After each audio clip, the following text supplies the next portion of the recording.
बच्चों good morning. Good morning sir. आज के सुबह के इस क्लास में आपका स्वागत है। बज रहे हैं सुबह के 7 और मौसम है बढ़िया ठंडा, इसलिए मैं भी आज ठंडी से बचने के लिए ये जैकेट पहन के आया हुआ हूँ। तो आज हम हिंदी में बढ़िया से चैप्टर पढ़ेंगे जो पीएससी और सीटेट और शिक्षक भर्ती परीक्षा और व्यापम के जो भी एग्जाम है उसके लिए बहुत इंपॉर्टेंट है। समझ लीजिए कि ये डाबर जन्म घुट्टी है, ये आपके एग्जाम के लिए डाबर जन्म घुट्टी है, इसको हमको समझना बहुत जरूरी है। ये चैप्टर है संधि। संधि मतलब होता है दो वर्णों के मेल से उत्पन्न विकार। जब भी दो वर्ण मिलते हैं, वाक्य की सबसे छोटी इकाई क्या है? वाक्य की सबसे छोटी इकाई वर्ण है। तो जब भी दो वर्ण मिलते हैं तो विकार होता है, वो क्या कहलाता है? संधि। संधि होते हैं कितने प्रकार के? 3 प्रकार के। संधि होते हैं 3 प्रकार के। एक होता है स्वर संधि, एक होता है व्यंजन संधि, एक होता है विसर्ग संधि। हम पढ़ेंगे आज केवल स्वर संधि के बारे में। स्वर संधि होते हैं 5 प्रकार के। स्वर संधि होते हैं 5 प्रकार के। क्या क्या होते हैं? दीर्घ स्वर संधि, स्वर संधि, वृद्धि स्वर संधि, स्वर संधि और व्यापक स्वर संधि। ये ट्रिक याद रखेंगे। ये ट्रिक गाना है, जैसे आप रोज भजन करते हैं वैसे ही सुबह इसको करिए, बढ़िया फायदा देगा। आप 10 दिन में बढ़िया स्वस्थ हो जाएंगे। संधि में आ ई उ को दीर्घ, बड़ा की मात्रा, बड़ी की मात्रा, बड़ा उ की मात्रा सब क्या है? दीर्घ है। अ ए ओ, ए की मात्रा, ओ की मात्रा क्या है? गुण स्वर संधि। और ऐन और औ आ जाए वो क्या है? वृद्धि हो गया। और यर अलावा जो अंतरिस्थ पढ़े थे वो होता है यण स्वर संधि। और य ऐ आओ ये सब आ जाए वो क्या है? मैं फिक्स करता हूँ। आ की मात्रा, बड़ी की मात्रा, बड़ो की मात्रा, दीर्घ स्वर संधि। अ ए ओ गुण स्वर संधि। ऐ आओ ये क्या है? वृद्धि स्वर संधि। अलावा यण स्वर संधि। ऐ आओ यह है आदि स्वर संधि।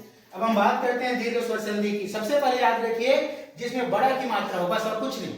परीक्षा में पूछेगा आपको निम्न में से किसमें वृद्धि स्वर संधि है या कौन सा संधि है, तो आप हमेशा देखेंगे आ की मात्रा, बड़ी की मात्रा, बड़ा उ की मात्रा। तो आ की मात्रा, बड़ी की मात्रा, बड़ा उ की मात्रा। आपका ट्रिक है ये जब लिखा रहेगा तो क्या है वो? क्या संधि है?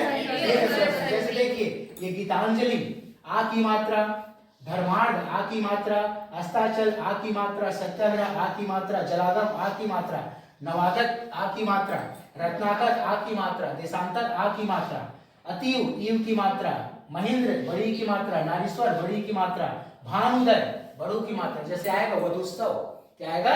वधुस्तव हमेशा क्या रहेगा? बड़ों की मात्रा। गुरु उपदेश बड़ों की मात्रा, लघुर्वी बड़ों की मात्रा, पितृ ये उसका अपवाद है, अभी पढ़ाऊंगा उसको बताऊंगा। जैसे गीतांजलि में क्या होगा? गीता धन अंजलि। आपको उसको तोड़ना नहीं है, आपको उसको तोड़ के नहीं लिखना है। आपसे जो पूछा जाए वो करना है। अगर प्रश्न पूछे गीतांजलि में कौन सा संधि है, यहाँ पर देखेंगे आ की मात्रा है तो क्लियर क्या आएगा? दीर्घ स्वर संधि। और अगर धर्मार्थ लिखा है आ की मात्रा है तो क्या आएगा? दीर्घ स्वर संधि। अगर वो विच्छेद करके लिखा रहता है विद्या धन आलय में कौन सी संधि है तो जोड़िए उसको विद्यालय, तो क्या आएगा? दीर्घ स्वर संधि। अ और अ मिलेंगे दो जगह तब बनेंगे दीर्घ स्वर संधि। ये ओके। सेकंड पढ़ेंगे गुण स्वर संधि। गुण स्वर संधि मानो एक बार एक ही मात्रा, एक बार एक ही मात्रा, ये याद रखेंगे। नरेश नर में क्या है? एक ही मात्रा। बालेंद्रु बाल में एक ही मात्रा। परोपकार ओ की मात्रा। सूर्योर्जा ओ की मात्रा। कैसे? सूर्यधन ऊर्जा। जलोर्मी जलधन उर्मी। याद रखेंगे जब संधि होगा तब क्या होता है? वो मात्रा जुड़ जाता है, इसलिए उसको तोड़ के पढ़ना नहीं है। सूर्योर्जा मेरा ट्रिक है वो मिक्स करने पर है। जलोर्मी जलधन उर्मी। नौढ़ा में क्या लगा है? ओ की मात्रा। प्राप्तोदक में ओ की मात्रा। महोत्सव में ओ की मात्रा। देवर्षि में देव एक ही मात्रा। यथोचित ओ की मात्रा। ये क्या हो गया? गुण स्वर संधि। लेकिन आपको यदि विच्छेद करने बोलेगा तो क्या करेंगे?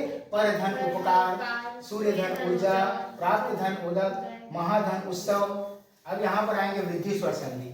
हमने पढ़ा दीर्घ स्वर संधि में क्या होता है? बड़ा की मात्रा, बड़ी की मात्रा, बड़ा की मात्रा। गुण स्वर संधि में क्या होता है? एक ही मात्रा, एक ही मात्रा। जब वृद्धि होगा तो ऐन की मात्रा क्या हो जाएगा? ऐन। जो आप पूछते हो किसी को ऐन, कोई पूछते हो ना क्या बोला ऐन, वही वाला ऐ की मात्रा। कैसे? एकाएक, सदैव, मतैक्य, महेश्वर्य, मनोजवी औ की मात्रा। जहां पर भी ऐ की मात्रा ओ की मात्रा दिखेगी क्या है वो? वृद्धि स्वर संधि। सबसे सरल वृद्धि स्वर संधि है। अब हम बात करेंगे स्वर संधि के चौथे प्रकार पर, यण स्वर संधि में। यण स्वर संधि में हमने ट्रिक में पढ़ा य र ल व। तो यहाँ एक चीज और बताना चाहूंगा ट्रिक में, इसमें अ आ इ उ सेकंड वाले माने, पहले में नहीं आएगा। जैसे अत्यधिक, इसको आप संधि विग्रह करेंगे तो क्या आएगा? अति धन अधिक। क्या होगा? अति इधर आ गया, अति धन अधिक। क्या हो जाएगा ये? अति धन अधिक, अति धन अधिक। तो याद रखेंगे ये जो अ है वो बाद में है, आ जो है वो बाद में आएगा। यद्यपि, यदि धन अपि, अन्वेषण, अनु धन एषण। इसका कई बार संधि विग्रह पूछा जाता है, तो अनु धन एषण ये बाद में आएगा। स्वागत, सुधन आदर। अग्नाशय, अग्नि धन आशय। अग्नाशय का होता है अग्नि धन आशय। अन्वय का अनुधन है। देव्यागमन, देवी धन आगमन। न्यून, नी धन उन। तो याद रखेंगे अ आ इ उ ए कहाँ आएगा? बाद में आएगा। ये कौन होता है? यण स्वर संधि। और लास्ट है अयादी स्वर संधि। तो हमने पढ़ा जहाँ आए, आओ, ये आए वो क्या है? अयादी स्वर संधि। और अक्सर आप लोग जब पढ़ते हैं इसको कंपटीशन एग्जाम में या कोई भी क्लासेस में, तो इसको आप अलग से मानते हैं, क्योंकि इसमें क्या समझते हैं? इन सब से हट के है, लेकिन इसी में है। तो इसका कुछ चीज हम याद रखते हैं, जैसे नयन, नयन का होता है ने धन अन। पवन का पोधन अन। गायिका का गय धन, गय धन इका। नायिका का लिख दिया गया है, तो नायिका का क्या लिख देंगे? नय धन इका। गायिका होगा तो गय धन इका। पवित्र का पोधन इक। नाविक का नौ धन इक। भावुक का भव धन उक हो जाएगा। तो ये पांचों प्रकार हमने आज पढ़ा है, जिसका अभी मैं आप लोग के होमवर्क के लिए कुछ क्वेश्चन मैं डाल देता हूँ यहाँ, और हमारे ऑनलाइन के स्टूडेंट वो भी इसको जरूर बनाएंगे, जिसमें मैं संधि के पांचों प्रकार का कुछ प्रश्न यहाँ बोर्ड में लिख दूंगा। तो best of luck for your test.